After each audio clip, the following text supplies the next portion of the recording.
سیدنا غوث اعظم رضی اللہ تعالی عنہ جب واز فرماتے تھے، تقریر کرتے تھے، 70 ہزار لوگ آپ کی مجلس سے توبہ کر کے اٹھتے تھے۔ اور میں نے پڑھا کہ بڑی لمبی چوڑی آپ کی کوئی تقریر نہیں ہوتی تھی، بڑی لمبی چوڑی کوئی تقریر نہیں ہوتی تھی۔ ایک مرتبہ ایک صاحب نے غوث اعظم سے کہا، حضور آپ تقریر فرما دیں۔ آپ منبر شریف پر بیٹھے اور آپ نے چند جملے کہے، چند جملے، وہ جملہ سنا دیا آپ لوگوں کو۔ آپ نے عربی میں کہے تھے، میں اس کا ترجمہ سنا، اس کا مفہوم سنا دیتا۔ آپ نے فرمایا، اور جب آپ تقریر کرنے بیٹھتے تھے تو ہزاروں کا مجمع اکٹھا ہو جاتا تھا، لوگ اکٹھا ہوئے، منبر شریف پر آپ تشریف رکھے اور آپ نے کہا، عبداللہ کی ماں نے چھت میں سکہر لگایا۔ سکہر جانتے ہیں؟ ارے کچھ ٹاکنے کے لیے لگا دیتے ہیں۔ کہ عبداللہ کی ماں نے چھت میں اپنے چولہے سے سکہر لگایا اور اس کے اوپر دہی رکھ دیا۔ ایک بلی آئی، چھلانگ لگائی اس کے اوپر اور سکہر سے برتن گرا اور ٹوٹ کر سب دہی برباد ہو گیا۔ اتنا کہنا تھا، آپ یہ بات لوگوں پر اتنی اثر کی کہ مجمع سے چیخ کی آواز بلند ہو گئی۔ نہ جانے کتنے لوگوں نے توبہ کر لیا۔ اس جملے میں کتنی معنویت ہے۔ آپ نے فرمایا، عبداللہ کی ماں نے اپنے چھت سے سکہر لٹکایا، اس کے اوپر دہی رکھا۔ اشارہ کس کی طرف کیا کہ ہم رات و دن محنت کر کے اپنا دنیا بناتے ہیں، خوب شاندار مکان بناتے ہیں، ایئر کنڈیشن لگاتے ہیں، یہ کرتے ہیں، وہ کرتے ہیں، خوب سجایا مکان کو، اچھا بنایا، خوبصورت کیا، ملک الموت آئے اور روح قبض کیا، دنیا سماپت ہو گئی۔ ہمیں کیا ملا؟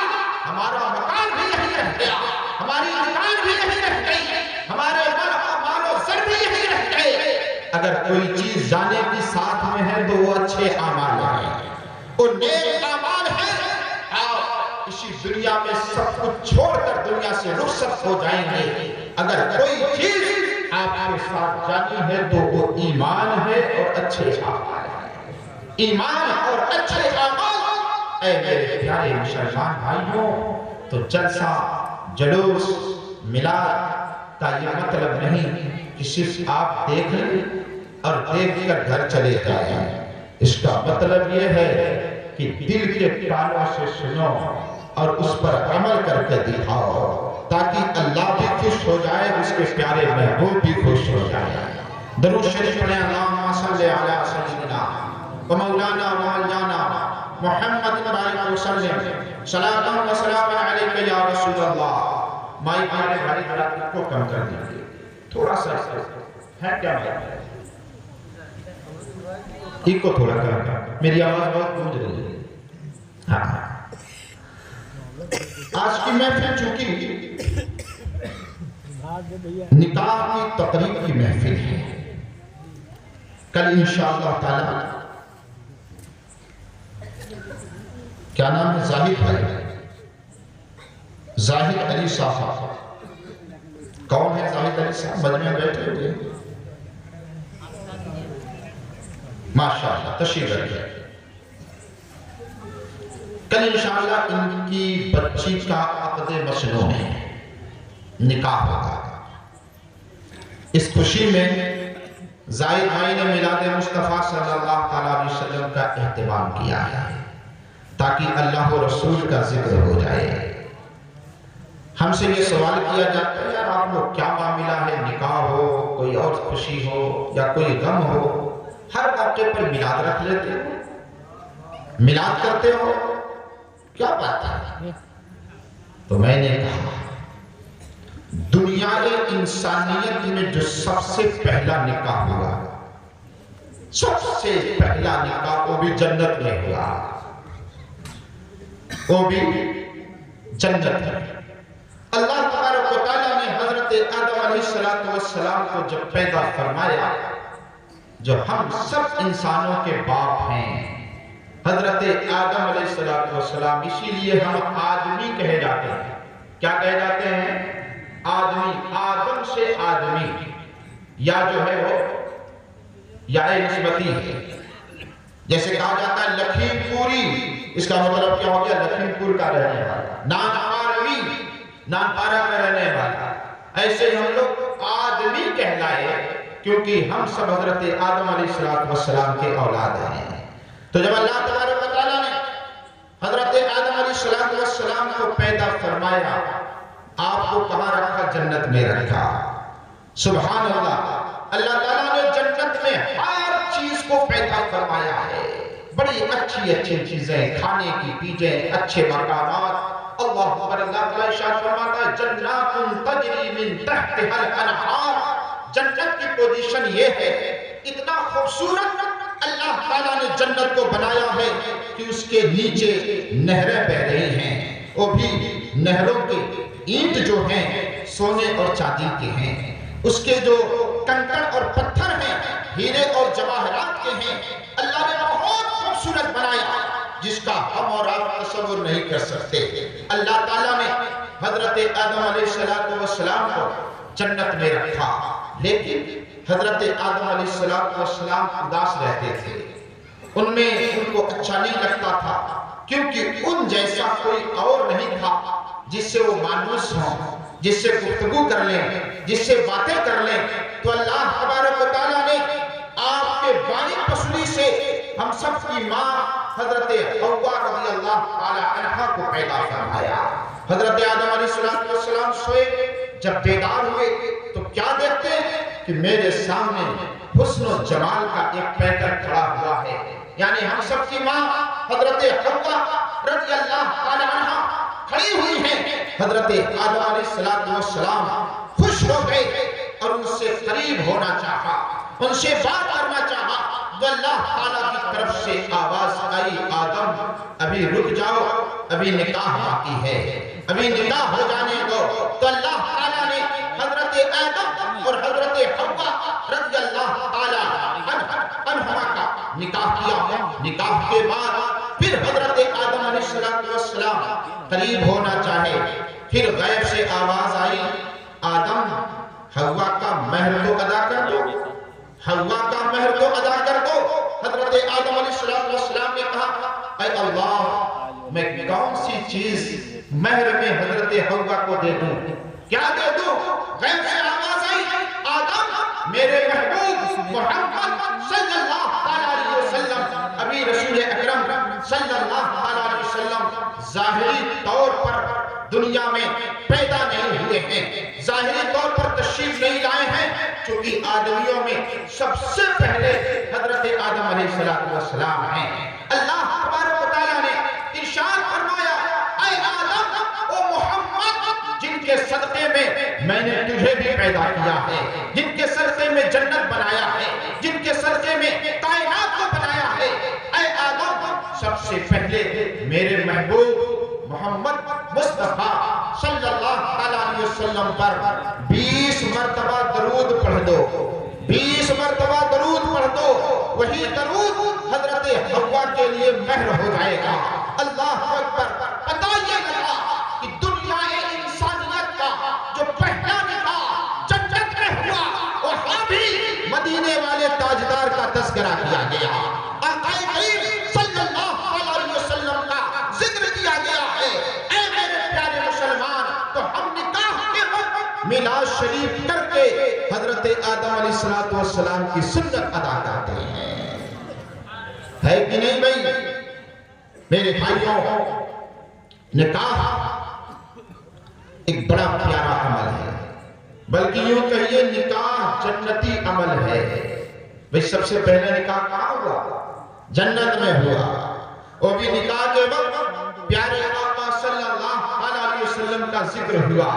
میرے پیارے بھائیوں، اللہ اکبر، نکاح اتنا پیارا عمل ہے، میرے آقا سرور کائنات صلی اللہ علیہ وسلم ارشاد فرماتے ہیں، النکاح من سنتی فمن رغب عن سنتی فلیس منی، نکاح میری سنت ہے، اور جو میری سنت سے پھر جائے، یعنی طاقت ہونے کے باوجود نکاح نہ کرے، میرے آقا ارشاد فرماتے ہیں وہ مجھ سے نہیں ہے، یعنی میرا اس سے کوئی تعلق نہیں ہے۔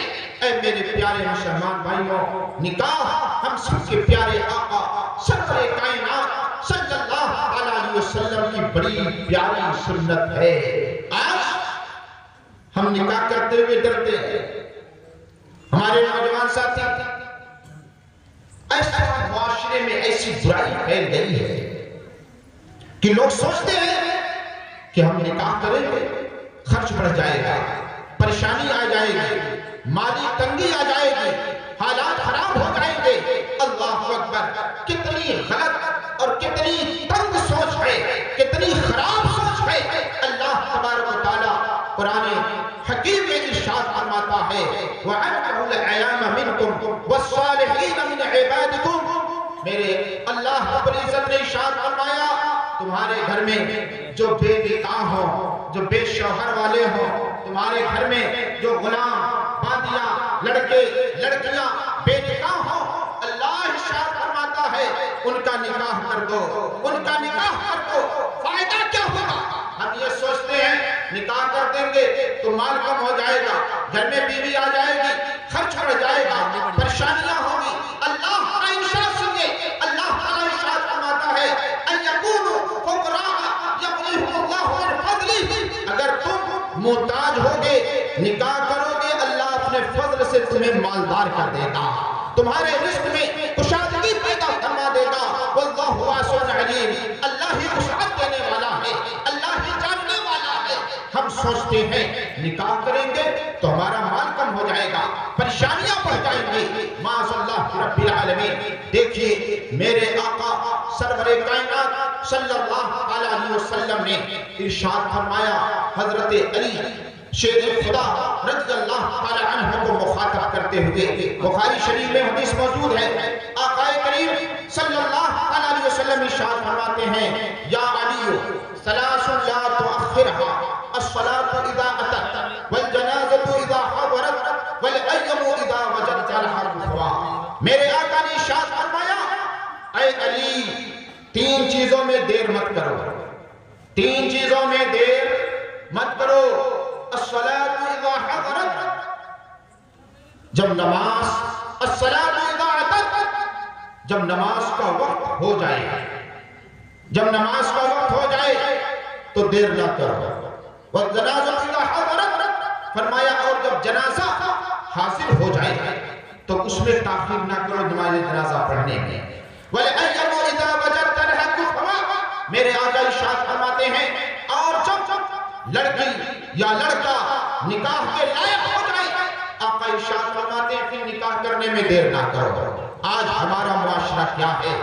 آج تو ہمارے اندر تینوں چیز میں تاخیر، بلکہ یوں کہیے میرے آقا نے پہلے نمبر میں فرمایا الصلاة اذا اتت، جب نماز کا وقت ہو جائے تو نماز پڑھنے میں تاخیر نہ کرو۔ ارے ہم تاخیر کی بات تو چھوڑیے، آج سرے سے ہم نماز ہی چھوڑے بیٹھے ہیں، معاذ اللہ رب العالمین۔ اللہ اکبر، آج ہماری پوزیشن کیا ہے مسلمانوں؟ ایمان کے بعد جو سب سے اہم عمل ہے، اور اللہ تبارک و تعالیٰ ایمان کے بعد سب سے پہلے جس چیز کے بارے میں پوچھے گا وہ کیا ہے؟ وہ نماز ہے۔ مدینے کے تاجدار سرور کائنات صلی اللہ علیہ وسلم ارشاد فرماتے ہیں اللہ تعالیٰ بروز حشر جب ہمارا حساب و کتاب ہوگا تو سب سے پہلے نماز کے متعلق سوال کرے گا۔ اگر اس میں کامیاب ہو گئے تو سب میں کامیاب ہو گئے، اس میں فیل ہو گئے تو سب میں فیل ہو جاؤ گے۔ اللہ اکبر، میرے آقا سرور کائنات صلی اللہ علیہ وسلم ارشاد فرماتے ہیں الطہارۃ مفتاح الصلاۃ والصلاۃ مفتاح الجنہ، پاکی نماز کی کنجی ہے، پاکی نماز کی کنجی ہے، اور نماز جنت کی کنجی ہے۔ ماشاءاللہ، نعرہ تکبیر، جنت کی کنجی ہے، نعرہ رسالت، مسلک اعلیٰ حضرت فیضان حضور تاج الشریعہ فیضان حضور تاج الشریعہ، علماء اہل سنت، نعرے تکبیر، نعرے رسالت. ماشاءاللہ ماشاءاللہ. اللہ اکبر. میرے آقا سرور کائنات صلی اللہ علیہ وسلم نے بخاری شریف میں حدیث موجود، ایک مرتبہ اپنے صحابہ سے پوچھا، صحابہ کرام کا مجمع ہے، کہا میرے صحابیوں یہ بتاؤ کسی کے دروازے پر کوئی نہر جاری ہے، کوئی دریا جاری ہو اور روز آنا وہ اس میں 5 مرتبہ غسل کرے تو کیا اس کے جسم پہ کچھ میل باقی رہ جائے گا؟ صحابہ کرام نے کہا یا رسول اللہ صلی اللہ علیہ وسلم، جو روزانہ 5 مرتبہ نہائے گا، غسل کرے گا، اس کے جسم پر میل تو باقی نہیں رہ جائے گا. میرے آقا نے ارشاد فرمایا یہی مثال نماز کی ہے. جو شخص دن رات میں 5 وقت کی نماز پڑھتا ہے، اللہ تبارک و تعالیٰ اس کو گناہوں کے میل سے پاک و صاف کر دیتا ہے. اللہ اکبر. میں نے حدیث پڑھا کہ جو شخص نماز پڑھنے کے لیے مسجد جاتا ہے، اللہ اکبر، اللہ تعالیٰ ہر قدم پر ایک نیکی عطا فرماتا ہے. پھر دوسرے قدم پر اللہ تعالیٰ اس کے گناہ کو مٹاتا ہے. اور جب وہ نماز پڑھنے جاتا ہے، فرشتے بارگاہ رسالت میں عرض کرتے ہیں اے اللہ تیرا بندہ یہ تیری بارگاہ میں اپنا سر جھکانے جا رہا ہے، گناہوں کا بوجھ گٹھر اس کے سر پر ہے. اللہ کا حکم ہوتا ہے اے فرشتوں گناہوں کے گٹھر کو اس سے دور کر دو، اس سے دور کر دو. وہ گناہوں کی گٹھر، گناہوں کا گٹھر اس سے دور کر دیا جاتا ہے. جب وہ نماز سے فارغ ہوتا ہے، فرشتے کہتے ہیں اے رب اس کا گناہ پھر اس کے سر پہ لاد دیا جائے. اللہ ارشاد فرماتا ہے میرے فرشتوں میری رحمت کو یہ گوارا نہیں ہے کہ جب میں نے اپنے بندے سے گناہ کو ہٹا دیا ہے تو پھر گناہ کا گٹھر اور بوجھ اس کے اوپر لاد دیا جائے. اس سے معلوم ہوا بندہ گنہگار ہو کر کے اللہ کے گھر میں گیا تھا اور جب مسجد سے نکل رہا ہے تو گناہوں سے پاک صاف ہو کر کے نکل رہا ہے. آج اللہ اکبر ہماری پوزیشن کیا ہے؟ مسجدیں مرثیہ خواہ ہیں کہ نمازی نہ رہے، یعنی وہ صاحب اوصاف حجازی نہ رہے. آج تو یہ اگر 1-2 بوڑھے لوگ پہنچ کر اذان نہ دے دیں تو کوئی اذان دینے والا نہیں ہے. بسا اوقات تو ایسا ہوتا ہے امام صاحب کھڑے ہو کے مڑ کر پیچھے دیکھتے ہیں، کوئی اور آ جائے تو جماعت ہو جائے. معاذ اللہ رب العالمین. اے میرے مسلمان بھائیوں یہ سن لیجئے اللہ تعالیٰ نے کامیابی کی راز نماز میں رکھ دی ہے، نماز میں رکھ دی ہے. قسم خدا کی جو بندہ صحیح ایمان کے ساتھ نماز کی پابندی کرے گا انشاءاللہ نہ وہ دنیا میں پریشان ہو سکتا ہے نہ آخرت میں پریشان ہو سکتا ہے. آج جو ہمارے اوپر پریشانیاں مسلط ہیں، ہماری دعائیں نہیں سنی جا رہی ہیں، دعائیں ہم گڑگڑا کے کر رہے ہیں. اللہ ہم سے ناراض ہے، اس کے پیارے محبوب ہم سے ناراض ہیں. آپ بتائیں نا ہم کتنی دعا کرتے ہیں. آج پوری دنیا سے ہمارے اوپر ظلم و زیادتی کے پہاڑ توڑے جا رہے ہیں. اللہ ہماری دعاؤں کو قبول نہیں کر رہا ہے. اس کی وجہ کیا ہے؟ اس کی وجہ کیا ہے؟ اے میرے پیارے بھائیوں راتوں دن ہم اللہ کی نافرمانیوں میں لگے ہوئے ہیں. اللہ تعالیٰ نے قرآن مقدس میں بار اعلان فرمایا ہے کہ میرے بندوں نماز کی پابندی کرو، نماز پڑھو. بلکہ یوں کہیے مختلف سیغوں کے ساتھ اللہ تعالیٰ نے 700 مرتبہ قرآن مقدس میں نماز کی تاکید اور تنبیہ فرمائی ہے.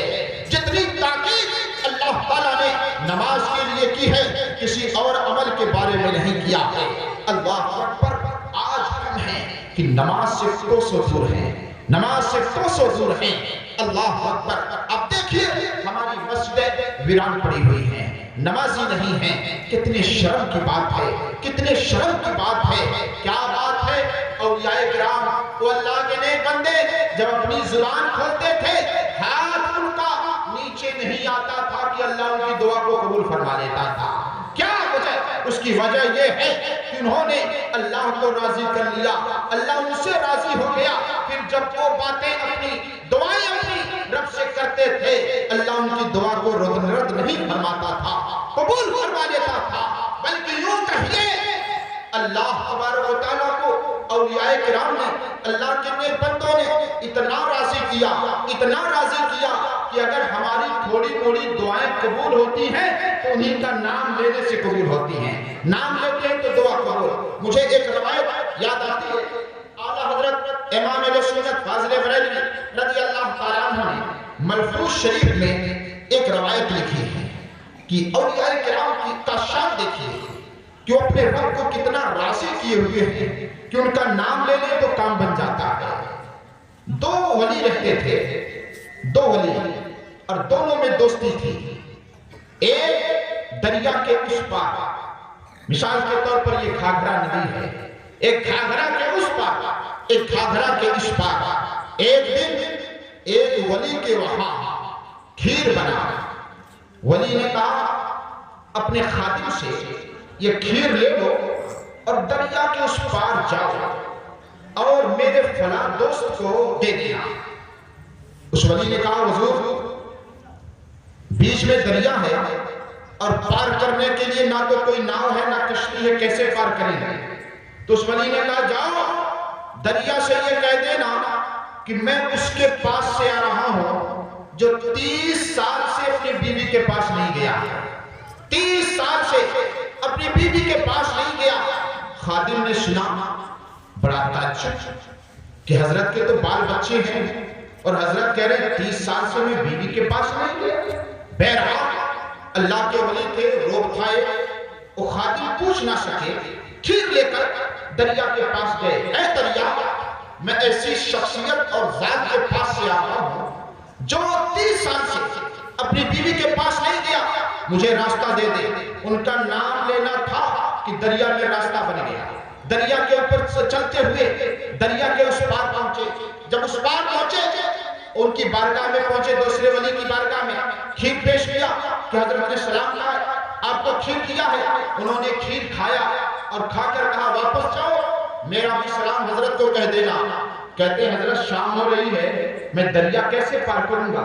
نہ میرے پاس کوئی انتظام ہے نہ کشتی ہے، دریا کیسے پار کروں گا؟ تو حضرت نے کہا جاؤ دریا سے یہ کہہ دینا، اے دریا میں اس کے پاس سے آ رہا ہوں جنہوں نے پوری زندگی کچھ کھایا ہی نہیں ہے۔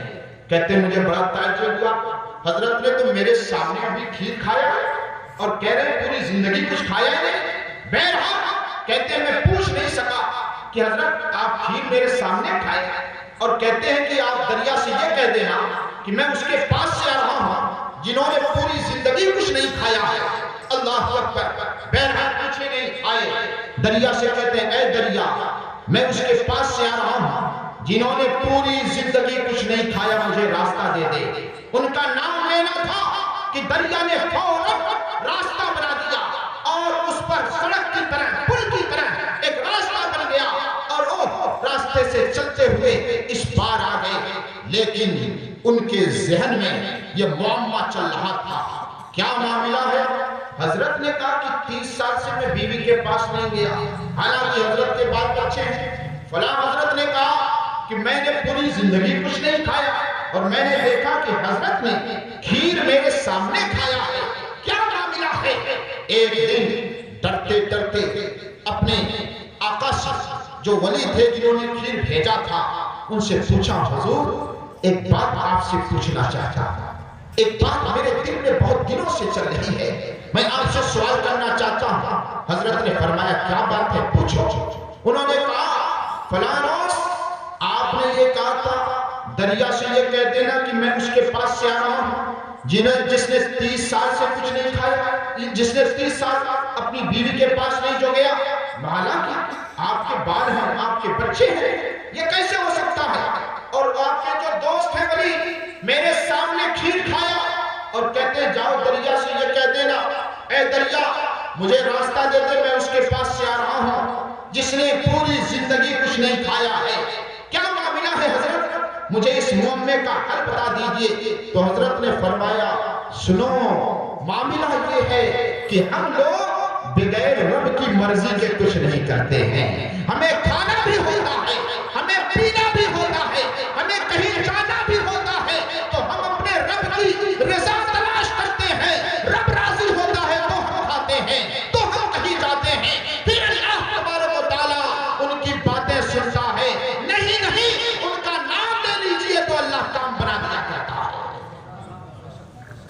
پوزیشن کیا ہے؟ راتوں دن نافرمانی پہ نافرمانی، نافرمانی پہ نافرمانی۔ معاذ اللہ رب العالمین، آج ہمارے ساتھ پریشانیاں ہیں۔ آپ راتوں دن محنت کرتے ہیں، راتوں دن کماتے ہیں، بڑی مشقتیں اٹھاتے ہیں، کہتے ہیں حضرت کوئی برکت نہیں ہے، حضرت کوئی تعویذ دے دیجئے، حضرت کوئی دعا کر دیجئے۔ میں کہتا ہوں میرے بھائیوں، میرے رب نے 1400 سال پہلے مجھے اور آپ کو بہت مضبوط تعویذ عطا فرما دیا ہے۔ اور تعویذ کیا ہے؟ اور تعویذ نماز ہے، نماز ہے۔ آپ نماز پڑھیں گے انشاءاللہ آپ کے مال میں برکت، آپ کے آل میں برکت، آپ کے اولاد میں برکت، آپ کے کھیت کھلیان میں برکت، آپ کے صحت میں بھی برکت۔ اور جو نماز نہیں پڑھتا، میرے آقا سرور کائنات صلی اللہ علیہ وسلم نے 1400 سال پہلے ارشاد فرمایا تھا، جو نماز چھوڑتے ہیں، جو نماز نہیں پڑھتے ہیں، اللہ تعالیٰ ان کے مال کو بھی برباد کر دیتا ہے، ان کے اولاد کو بھی برباد کر دیتا ہے۔ آج ہمارے مال بھی برباد ہیں، آج ہمارے اولاد بھی برباد ہیں، آج ہماری صحت بھی برباد ہے۔ اللہ اکبر! اس کی وجہ کیا ہے؟ اس کا ریزن کیا ہے؟ آپ نے غور کیا؟ ہم نماز نہیں پڑھتے، ہمارے اولاد نافرمان نکل رہے ہیں، ہمارے اولاد شرابی نکل رہے ہیں، ہماری اولادیں جواری نکل رہی ہیں۔ کاش ہمارے یہ قدم اگر خانے خدا کی طرف اٹھے ہوتے تو یہ ہمارے بچوں کے بھی قدم خانے خدا کی طرف اٹھے ہوتے۔ چونکہ میرے بھائیوں، ہم اپنے چھوٹے چھوٹے بچوں کے لیے نمونہ ہیں، ان کے لیے آئیڈیل ہیں۔ ہم جیسا کریں گے ہمارے بچے ہماری نقل ویسا ہی کریں گے، وہی دیکھ دیکھ کے کریں گے۔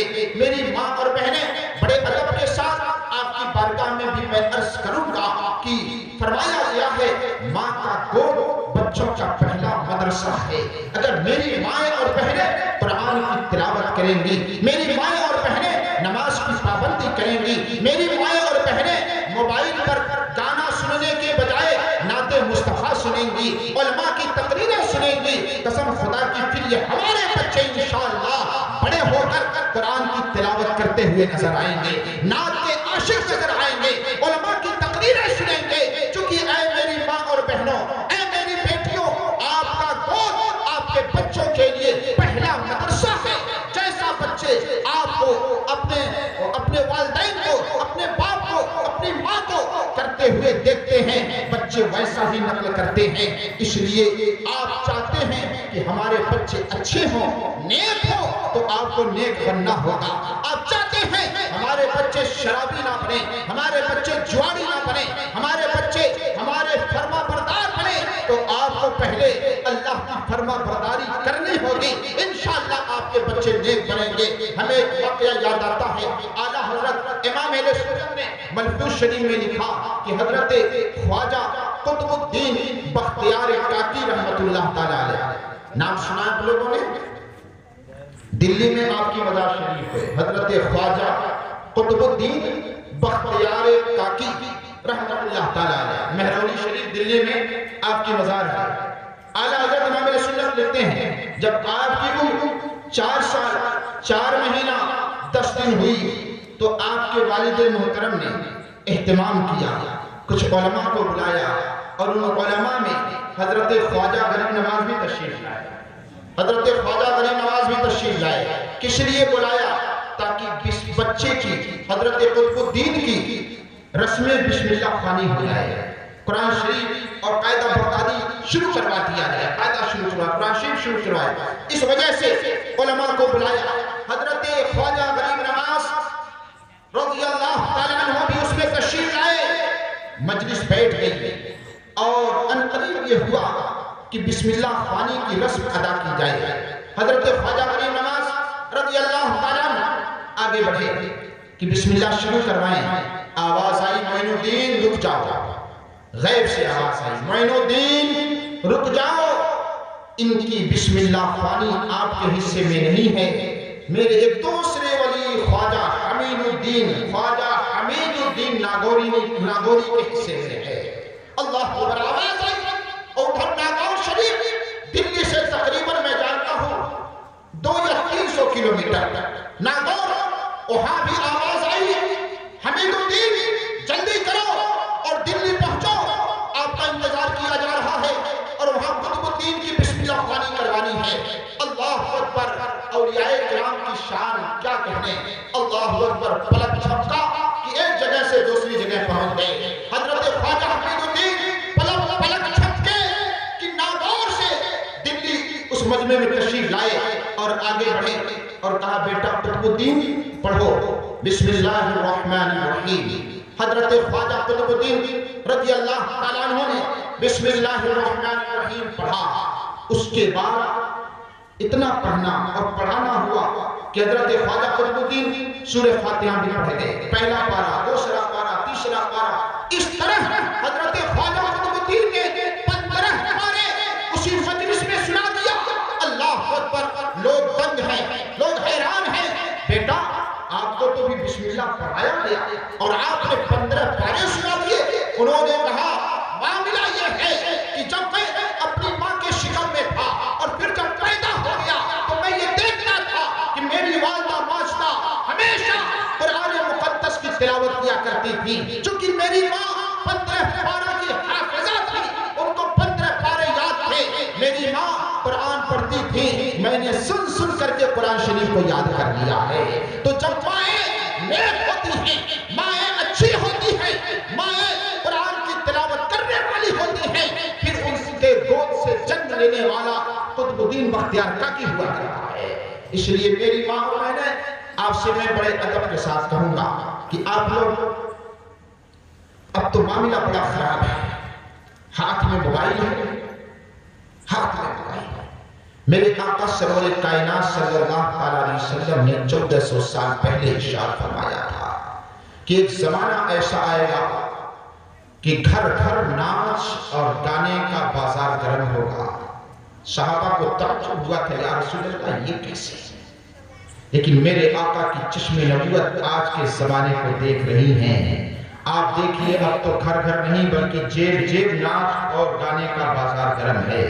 موبائل ہمارے ہاتھ میں ہے، اچھی چیزوں کے بجائے ہم گانا سن رہے ہیں، ڈرامے دیکھ رہے ہیں، فلمیں دیکھ رہے ہیں، سیریل دیکھ رہے ہیں، یہ بچے گیم کھیل رہے ہیں بیٹھ کر کے، یہ سب کیا ہو رہا ہے؟ اس لیے میرے بھائیوں، آپ چاہتے ہو کہ ہماری زندگی اچھی گزرے، رب کی بارگاہ میں ہماری باتیں سنی جائیں، تو میرے بھائیوں اللہ کو راضی کیجئے، رب کو راضی کیجئے، اس کے پیارے محبوب سرور کائنات صلی اللہ علیہ وسلم کو راضی کیجئے۔ اور رضا کا سب سے اچھا طریقہ یہ ہے کہ نماز کے پابند ہو جائیے۔